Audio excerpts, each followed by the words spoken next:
Well, a good God morning to you. How are you doing today?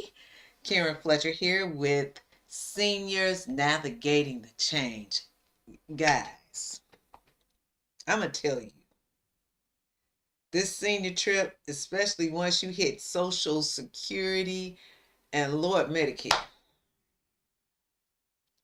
you just, I think you need guidance. I definitely did. A lot of people enter into it and they just take it day by day. And if that's how you can do it, that's great. But no, I need to see the way a little bit. I need to see my way. And so, yes, this navigating the change, it's not just it's not just a saying. It's the truth. We need to learn how to navigate the change. All right, well, I got a friend here today, and we're going to talk a teeny bit about seniors navigating the change, and then we're going to talk about something she's good at. All right, so let's introduce our friend, my friend. Hi, Miss Angela. How are you today? I'm great. I'm great, Miss Karen. Thank you for having me on today. It's my pleasure having you here. It's definitely that. Okay, you heard me talking about seniors navigating the change. And I don't know if you had a birthday last year that marked a milestone, right? Year before last. Oh, okay. And so, do you tell your age? Oh, absolutely. I'm proud. So the 11th of January, I turned 62. 62. Okay. All right. You turned 62, and has anything different changed for you? Do you feel anything different?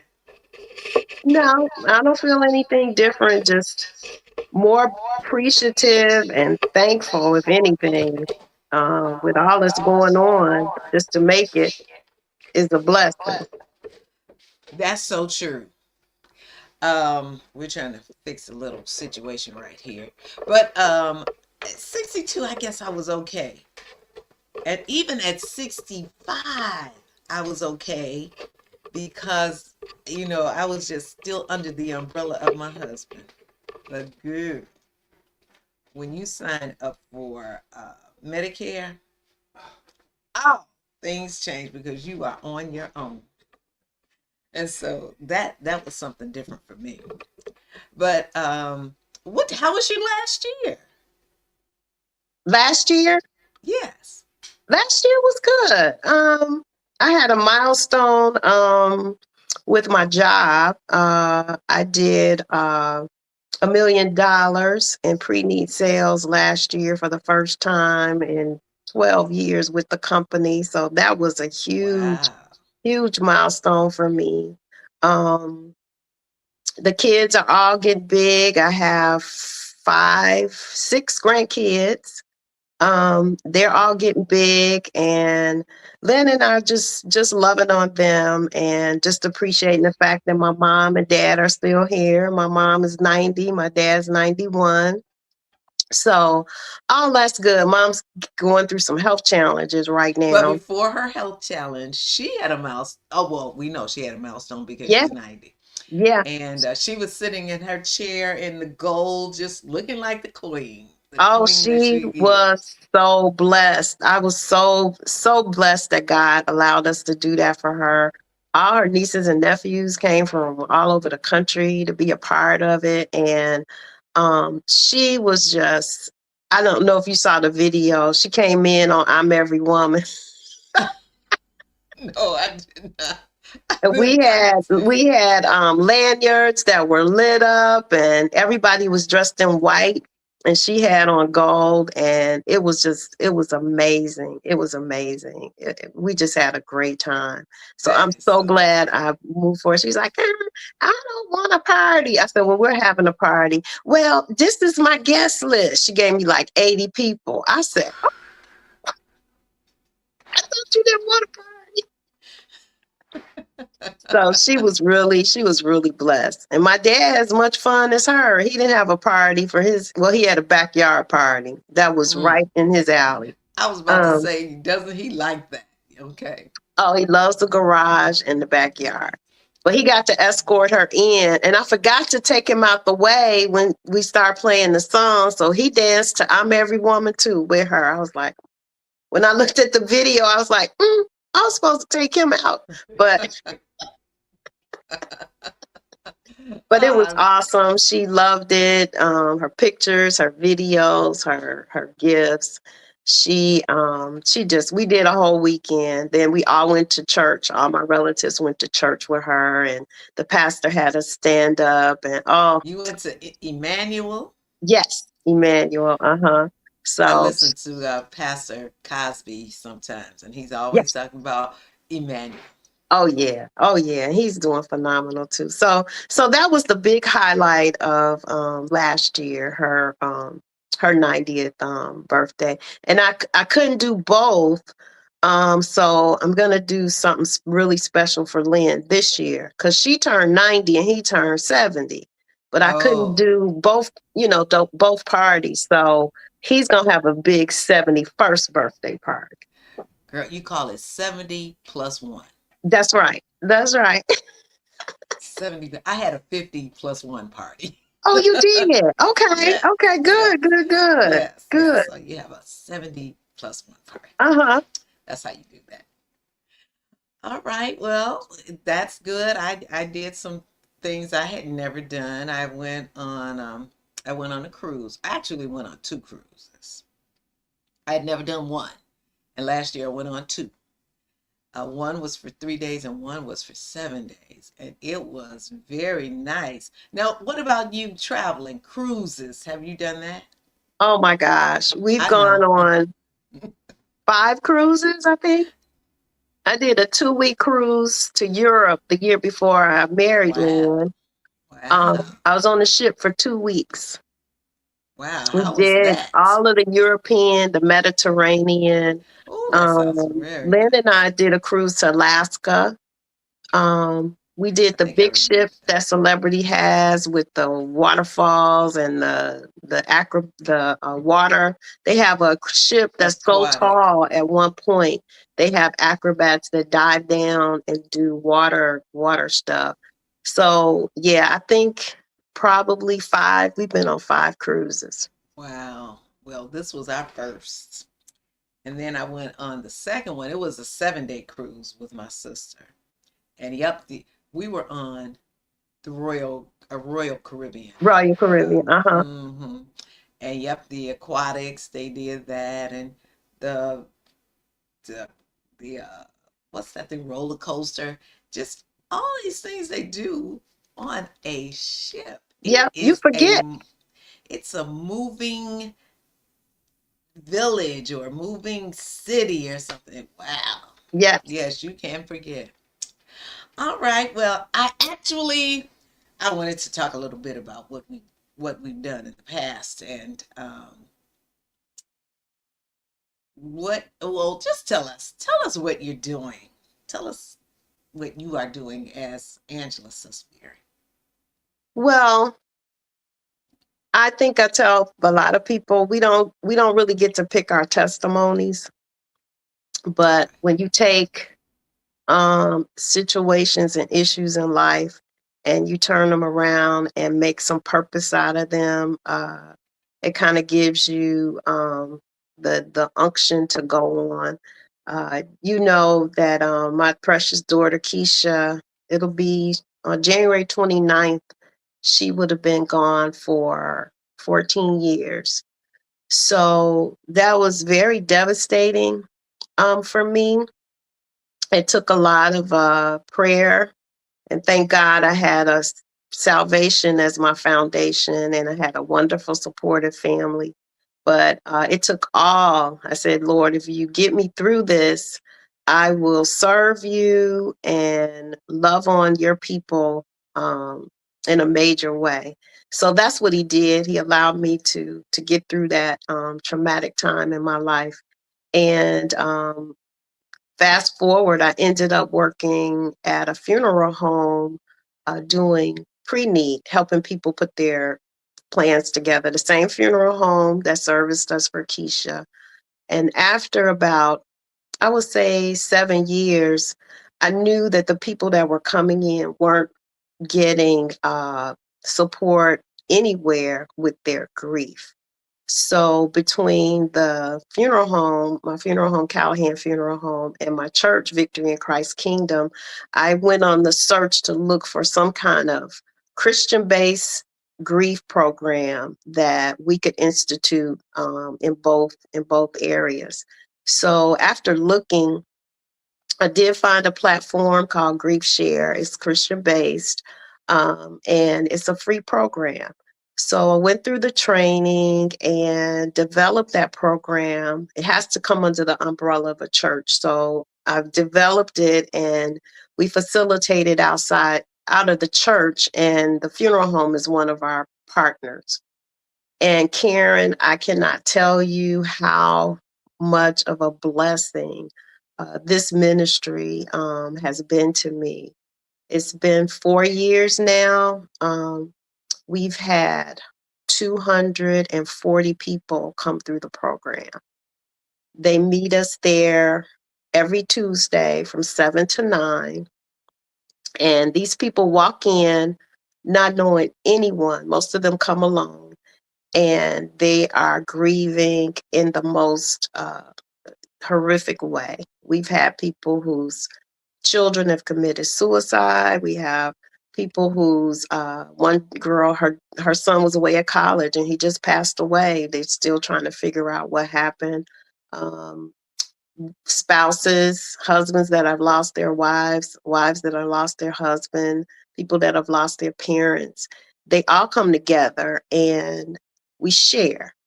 We None of the facilitators, including myself, I don't have a background in psychology or therapy, but people don't really care about what letters you have behind your name. They just care about, do you care and have you had the experience? So that is what I've been doing for the past 4 years. And when I tell you, we are not doing grief in our community, we're not doing it in our churches, and people are walking around with this face on, but they have unresolved grief, or they don't understand what they're feeling. So that's what I've been doing for the past 4 years. And every Tuesday, we have 14 to 18 people come and sit and share. And it's a 13-week program. They are so different from week 1 to week 13. Even week 3, some of the new participants come in, and some have been there 3 weeks or so. They're still walking through their grief, but they come alongside of the new person. So it has been a tremendous blessing, and it's helping me to process my own grief, and in the meanwhile still help others. I have a team of 6 facilitators. The only prerequisite to be a leader or participator is go through the facilitator, rather, is to go through the training and to have had a loss. So and people call, they have to call directly to my cell phone to get vetted before we release them to be a part of the group. And people Mm-hmm. call, they lost a pet, they're going through a divorce, they're just going through some other things, but we only deal with the loss of a person. So Mm. and Well, people always girl, want I'm to gonna know, do we tell have you. children? Do we have something for children? These kids are seeing their best friends or their All brother or right. sister get murdered on Friday, and they're expected to go back to school on Monday, and nobody's Mm-hmm. addressing it. If it's a big situation at a school, they may have a counselor come in for a week to talk to kids that want to speak to someone, but most of the time those kids go back to school and they don't get any support, real support. So, do you think to have a grief share time in school, especially when they have mass shootings, or do you think a grief share program would work well with that? It's so much liability and, with kids that I think that's the reason that, Oh, okay. at least I know Grief Share doesn't have anything specifically for children right now because of that. It's such a delicate area when you're dealing with children. So my prayer is that somebody will come with a platform for us to bring kids in on a consistent basis to get some assistance. Okay, that's Carla talking to you. What is she saying? She's saying this is an interesting topic. Since becoming a mom, I have thought about preemptive grief. It's so odd. It's like I know grief will come, so I try to mentally prepare myself for when it will come. Oh, that's very, very common. And I commend her for even addressing it because some people walk around and they don't think it's going to ever affect them. But the prerequisite to grief is love. If you have people in your life that you love, you're going to experience grief because that's Ooh, why isn't you that grieve them something? because you love them. If Mm-hmm. you have a coworker, somebody you just start working with maybe for a month and they get in an accident and pass away, you may feel, sad for the family, sad for that person, but you never had a relationship with them. So your grief is not going to be prominent, but it's based on the relationship that you have with the person. And the stronger the love, the harder the grief is going to come. And I think one of the things, Karen, that I really would like people to know is that it's not something that's going to go away. And grief is not going to go away because the prerequisite is love. If the grief went away, that means the love went away. So as long as you're carrying that love in your heart for that person, you're going to grieve them. But our goal when they come into the sessions is to make that grief manageable, to know what to do and how to handle the triggers when they come, so that instead of being in that intense state for a week, maybe you're only there for an hour, Mm. and to have more days of missing your loved one than mourning them, that you can Oh, remember that's a the good difference. things. Yeah, it's a That's a huge difference. difference. Mm-hmm. So Mm-hmm. that's some of the things that we go over in our sessions, and the other thing, people want to see when they see us that we're functioning and we're enjoying life, even though we have had a loss. It gives them hope. Wow, if she's lost her daughter and she can still function and enjoy life, then there's hope for me. And they want to talk to people who had the experience. I've never done drugs. I've never been a drinker. I can't relate to an alcoholic. I can't relate to an addict because I don't know those tendencies. I don't know that lifestyle. But I can relate to a mom that has lost a child. I can surely relate to that. So people want to speak to someone and share with people who have the same experience. Yes, and to think that you lost your daughter, so Hmm. that's a heartstring right there. Hmm. And to see you now, I even think of Tabitha. I know it seemed like I don't know how many people I know she's lost, but she seems to be a strong soldier today. And I know Grief Share had helped to pull her through. I know that. And so, yeah, when you can speak life out of hurt, that's a good thing. And I think you do it well. I know she does it well. And the other lady that works with you, I just know her from seeing her at church. But you two, I know you speak from the heart, and it is something to see. And I remember seeing uh, a friend of mine. Well, yours too, to some extent. Anyway, she just grieved so hard. She grieved so hard, and I was like, okay, Lord, I didn't understand that pain. And I told her, I don't even understand that pain. I don't even know what to tell you because I don't understand the pain. And I know she went to Grief Share.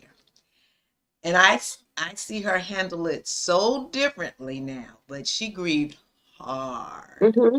And the thing, she grieved hard, and she kept telling me, I know I'll see her again.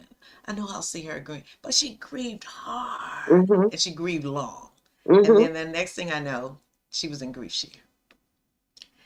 So, yes, you all play a real vital role in the lives of people who are grieving. And so now you say you do grief share.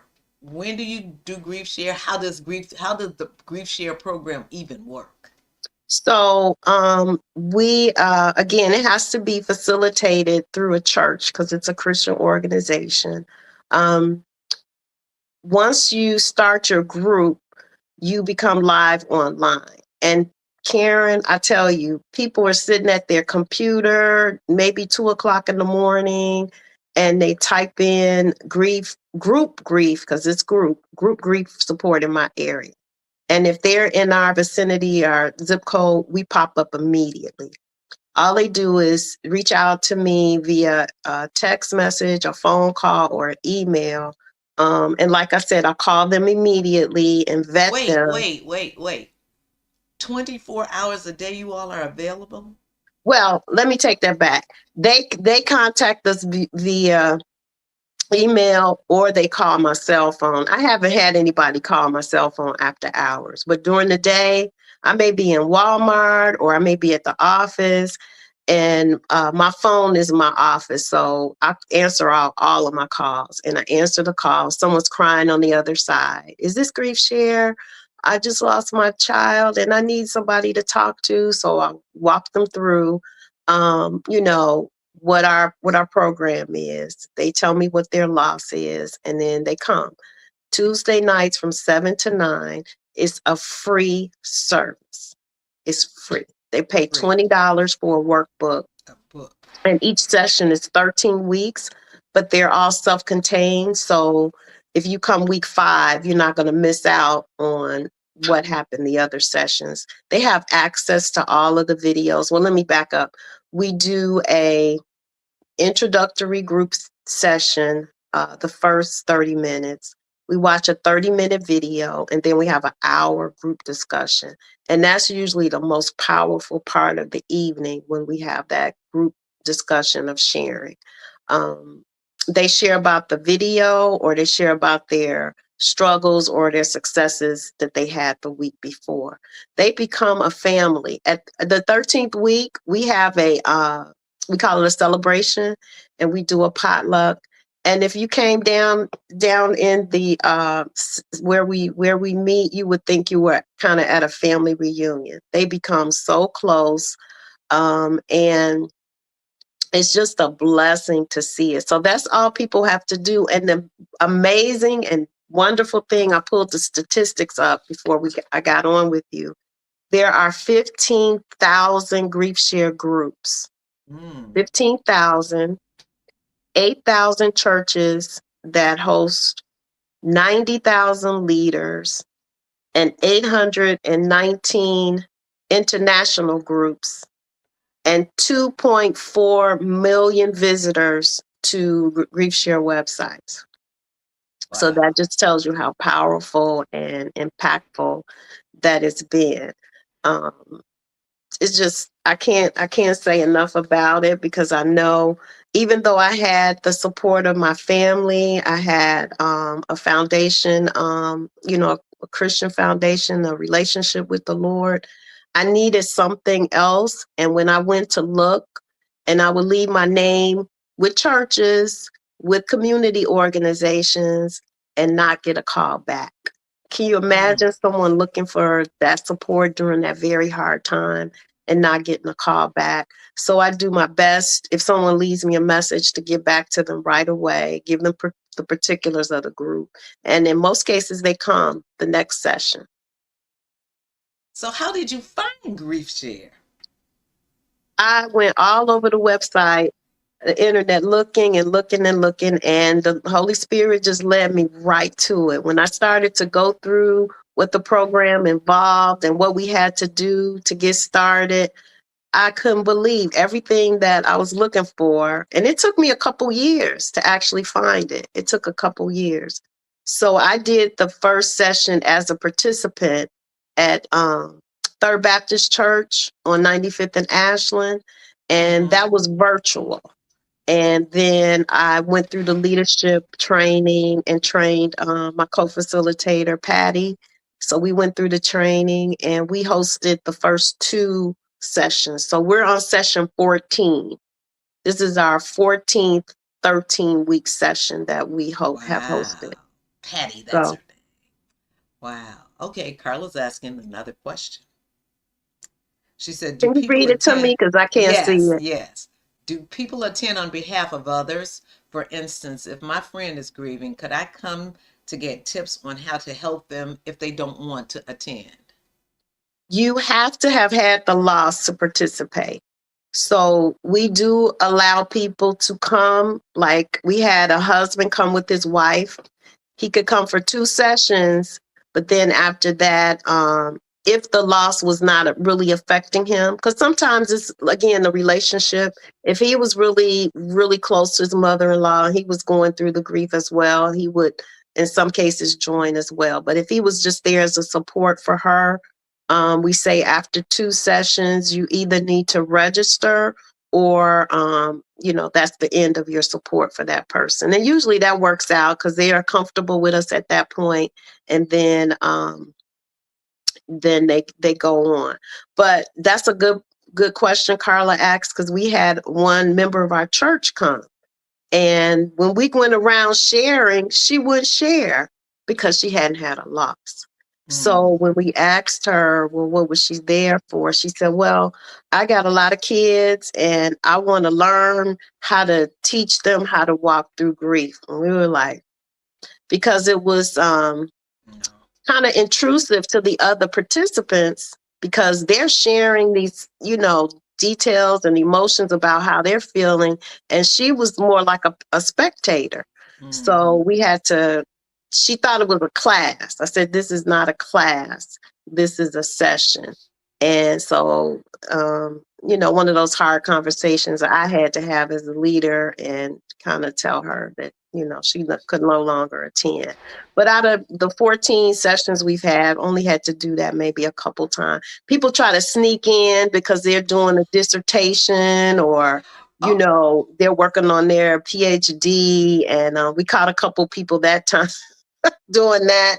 Um, they want to come because they're going through a divorce.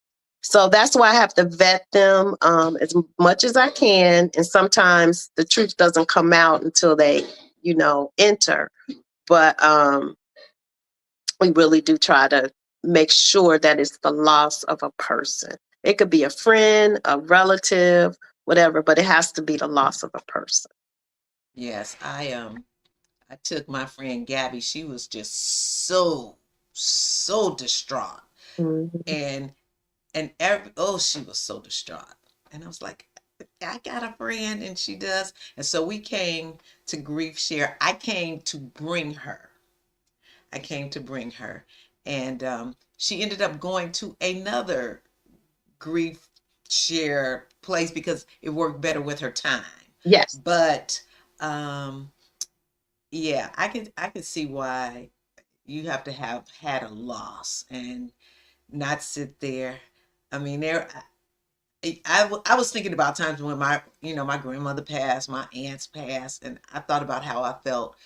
But it was her brother.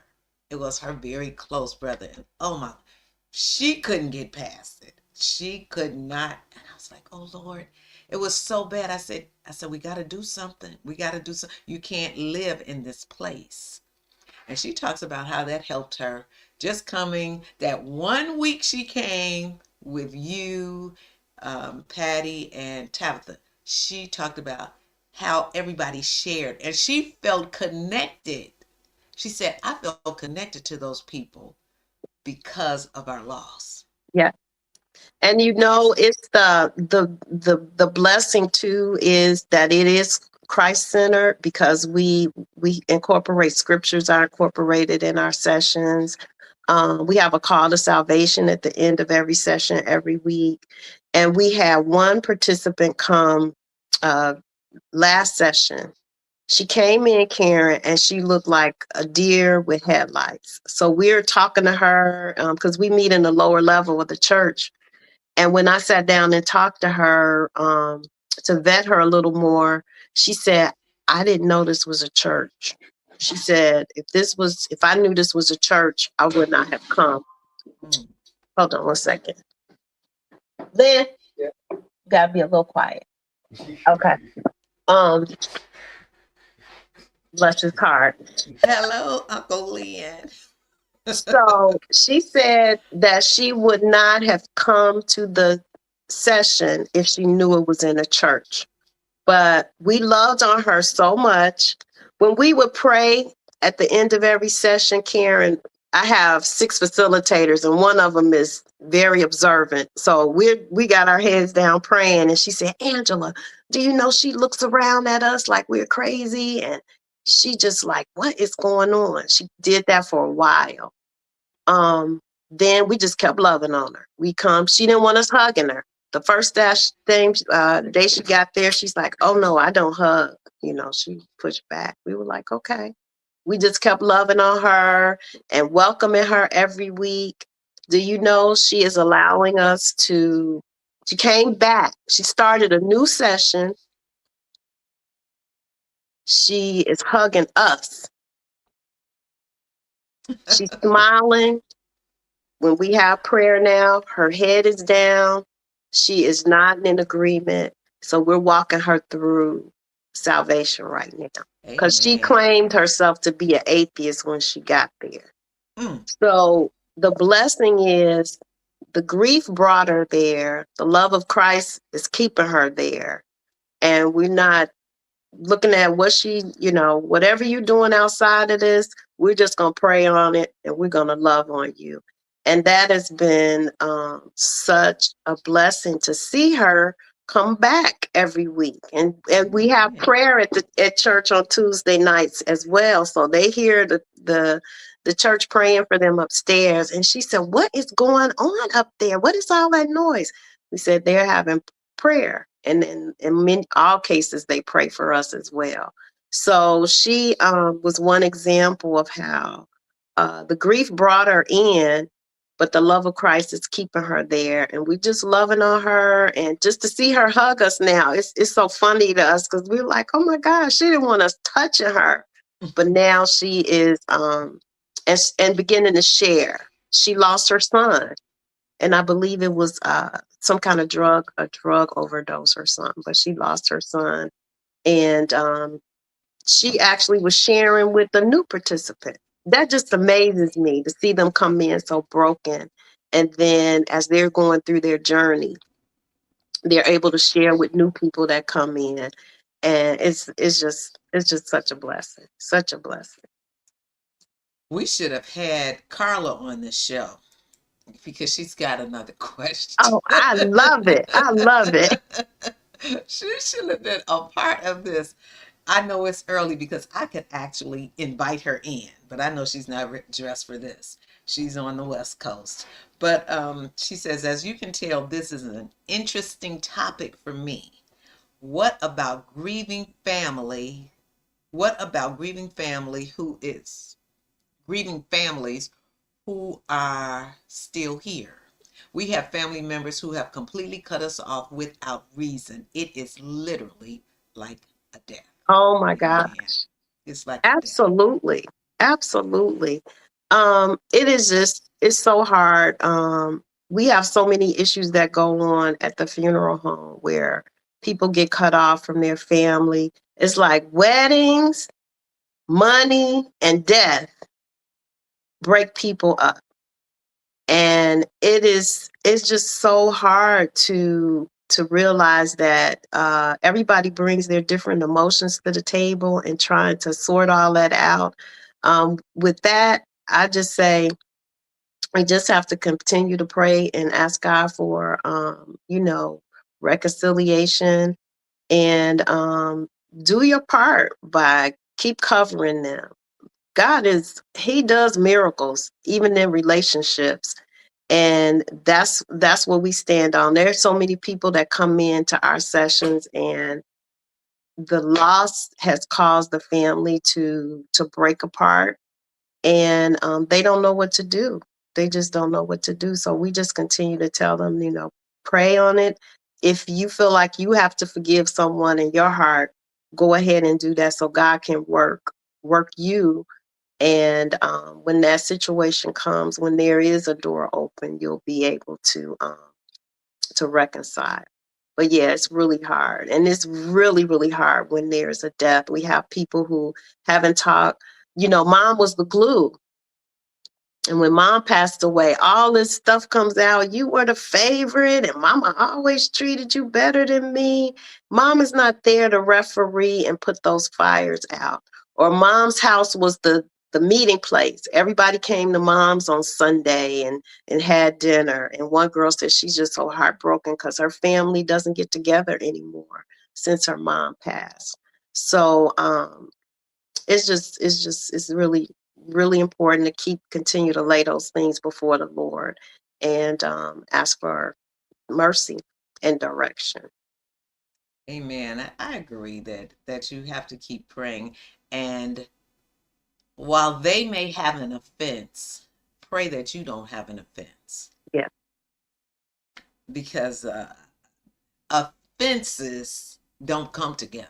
No. They don't come together. Mm-mm. And so we have to learn how to just not have an offense. I know I was in a situation where I was offended. But I took it to the Lord. I talked to them. I listened, and it didn't change their how they looked at me. It didn't change how they looked at me, but it definitely changed how I look at them. Yeah, absolutely. And it causes me to pray, and other people will say things, and I'm like, I can't even see that anymore. I don't even see that anymore. But it does definitely cause you to pray. When I see them, I'm good, and they act good, and keep moving. But yeah, that's a real prayer issue. Yeah. That's something that And only you talk God about can do it. offense. I've had some very offensive and traumatic things happen to me because of the hand of another person.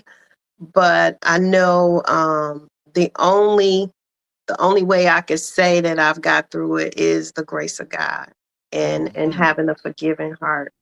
And I have trouble. I can forgive people. I've forgiven people of some horrendous things, but forgiving myself is where I struggle. So I have to continue to go before God and say, help me to. I can be so gracious and forgiving of other people, but if I do something, and mostly it's against myself, I'm like, why did I do that? And I'm so, so I'm better, much, much better. You would think by 62, I wouldn't have an issue at all. But I'm much, much, much, much better. Yeah. The reason you have an issue, the reason we all have issues is because Satan is smart. People always say Satan is stupid. He's not stupid. He is not stupid. And he will tempt you with the same thing, or he will come to you with the same thing, just a different flavor. Oh, yeah. Just He's a the different slick flavor. one. Yes, we were talking yes. about this the other day. He will convince you and push you and push you and push you to do something. And if you do it, he'll turn He'll around talk about you. and talk about you for doing it. Now, if that ain't slick. Yes, we'll talk about you. And you went and did that, huh? Yes, absolutely. Absolutely. Yeah, he is not stupid. Not at all. All right, so right now you're about to start a grief share session, right? Absolutely. Tuesday, this Tuesday will be our third session of 13. But like I said, people can join at any time. They would just go to griefshare.org is the website. If you guys want to put that in, griefshare.org. when they type in the zip code, and the zip code for our church is 60652, we are the first ones to pop up in that space. If they Oh, live in another zip code and they put that zip code in, they would find the closest Grief Share group to their location. And there are also virtual groups as well, Karen. So some people don't want to come out at night. There are groups that meet during the day. There's groups that meet in the evening. There's groups that meet on Saturday. There's groups that meet online. So it's a gamut. Like I said, there's 15,000 groups out there. and you And said then the griefshare.com? .org. Oh, .org. .org. And then if they're interested in the Grief Share group that I facilitate at Victory in Christ Kingdom, which is right off 79th and Francisco, we meet on Tuesdays, and they would type in 60652, which is our zip code. And Okay. once they do that, they just go on and register, and they will get a call or an email from me or my co-facilitator, Patty. And actually, she's the lead facilitator now, and my title is program director. I've tried to step away a little bit and with some other grief things that I have going on. And my team is phenomenal. Like I They said, we have are. a team of 6 now, and we have a male facilitator.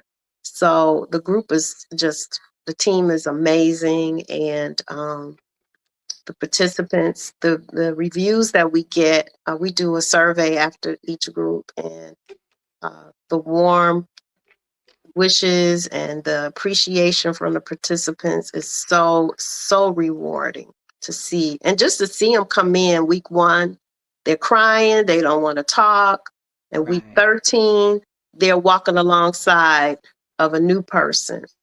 And for the participants, well, for the facilitators, were participants. They have the facilitators have to be have to have been a participant. Is that what Oh you're yeah, saying? absolutely, Okay. absolutely. Okay. I'm sitting at a in a weird spot, and my computer is far from me.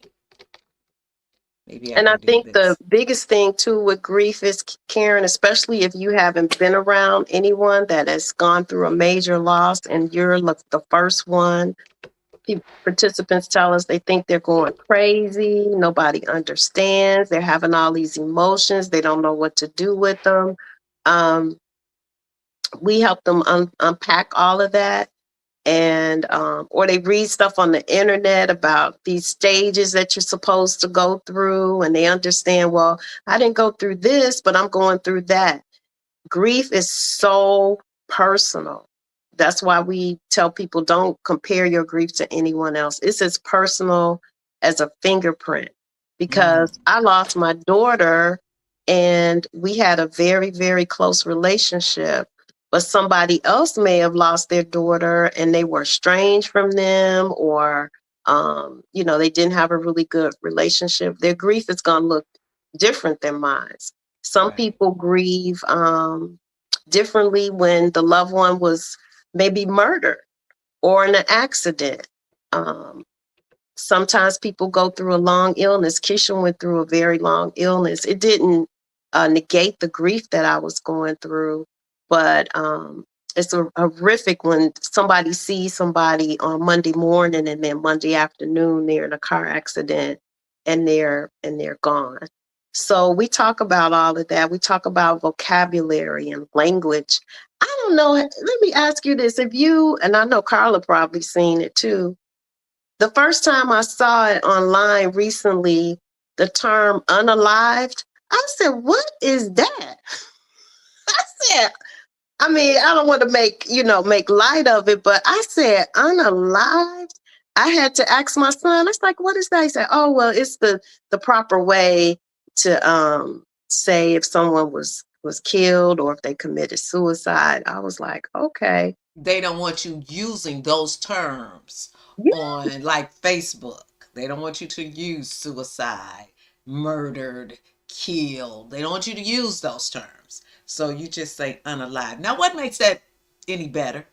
It doesn't. Because we tell people to say that's part of the healing.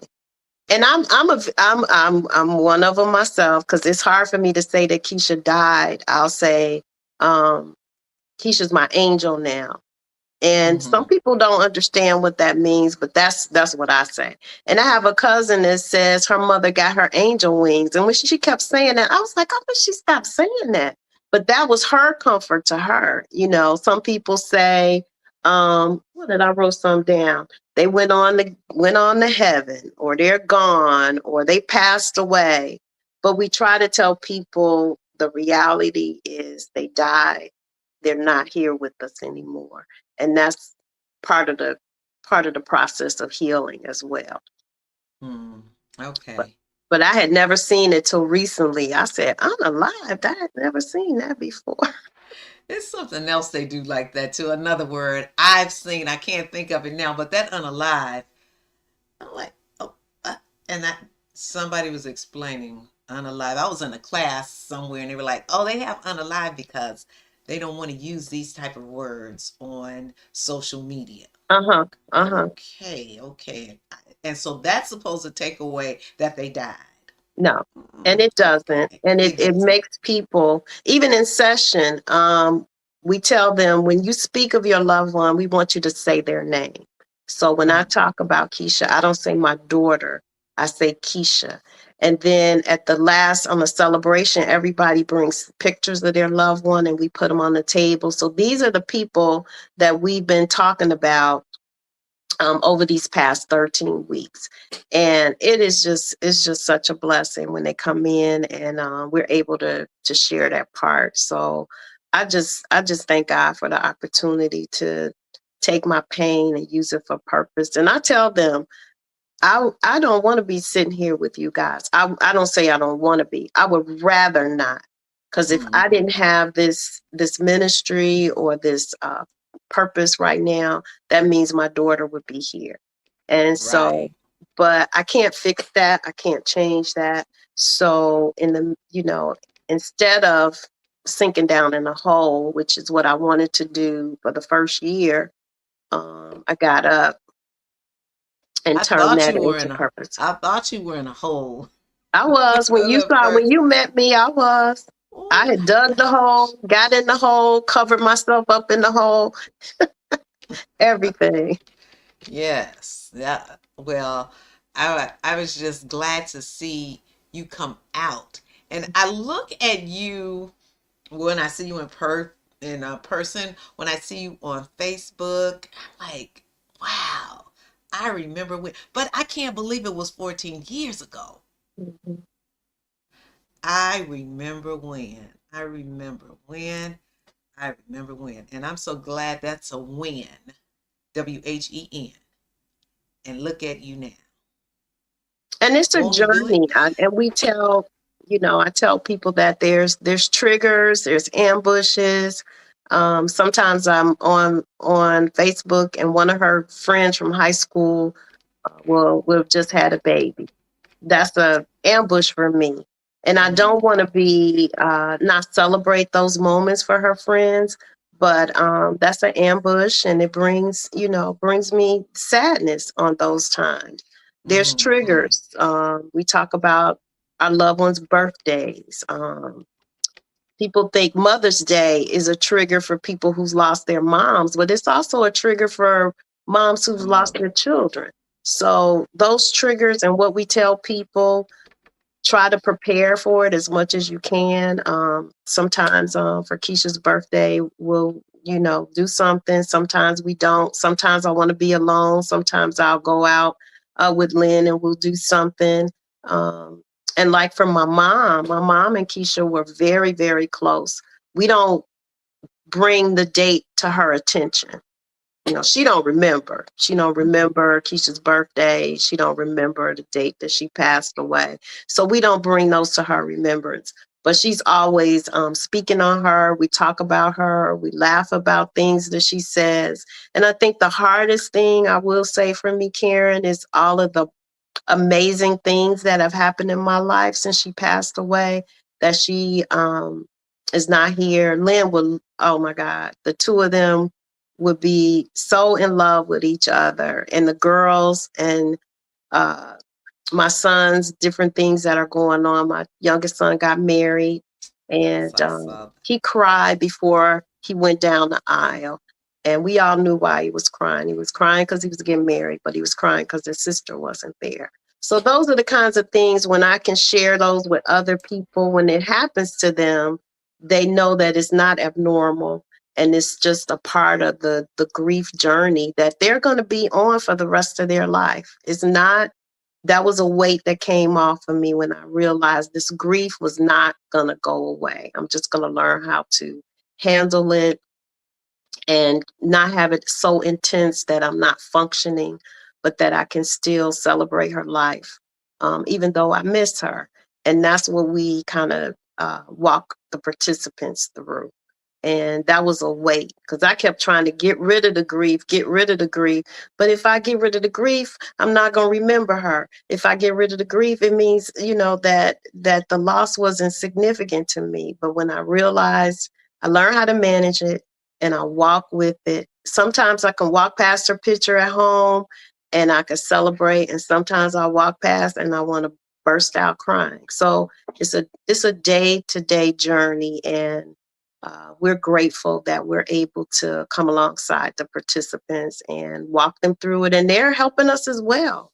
They're walking with me as well. So Hmm. Well, thank you so much for coming here and sharing that. People need to know. People need to know that there is help, and you don't have to be alone, and you don't have to grieve alone, but you can share your grief, and people can help you with it. People can help you through that journey as you grieve. And again, people can sign up for help by going to griefshare.com. And .org, I Karen. mean, I'm sorry. .org. I don't know why I keep, it's just so, let me get this off of here and correct that. It's so easy to, instead of going to correct. And while you're fixing it, I think the reason why the group therapy is so successful, not that the one-on-one therapy isn't, because we have participants that do one-on-one therapy and do our group. You're able to see and talk to other people, as opposed to you and a therapist going, things that happen in your childhood and things that are going on right now.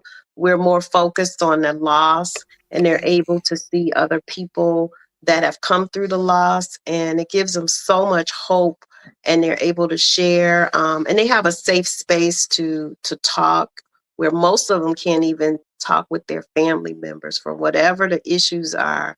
A lot of them tell us they share things with us that they're experiencing they haven't even shared with their families. So the share part is huge, and I think that's where the therapy and the healing comes from.